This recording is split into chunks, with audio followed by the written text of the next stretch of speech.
मयंक कॉलेजमधला साधा मुलगा, पण सोशल मीडियावर फारच ॲक्टिव्ह. तो रोज फोटो पोस्ट करतो, ट्रेंडिंग साईटवर रील बनवतो आणि फॉलोअर्स वाढवण्याच्या धडपडीत होता.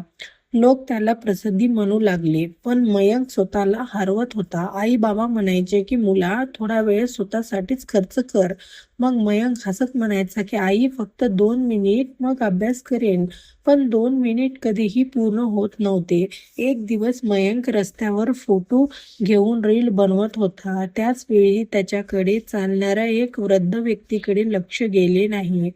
त्याने मोबाईल खाली पडला आणि तो चक्क रस्त्यावर पडला.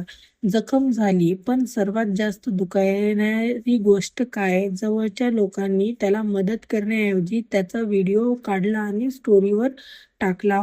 तो हॉस्पिटलमध्ये अर्धवट कॉन्व्हर्सेशनमध्ये होता.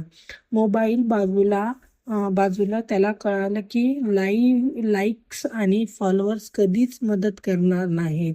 आई बहिणीत हात पकडून तो रडला आणि त्याला खरी माणसं किती महत्वाची असते हे समजलं. सावऱ्याला मयंकने पहिल्यांदा मोबाईलवर हातात घेतला आणि पण त्यावेळी त्याने फक्त आयुष्यातील क्षण टिपले. आईसोबत चहा, बहिणीसोबत हसणं, मित्रांसोबत खेळ घालवलं, हेच खरी कमेंट होती. त्याने शेवटच्या पोस्टमध्ये लिहिलेलं होतं की लाईकसाठी जगू नका, खरी माणसं मिळवण्याचा प्रयत्न करा. त्या पोस्टने सोशल मीडियावर सर्वाधिक व्हायरल होणारा प्रतिसाद मिळवला. कारण लोकांना जास्त आवडलं ती खरी भावना असते, नकली नाही.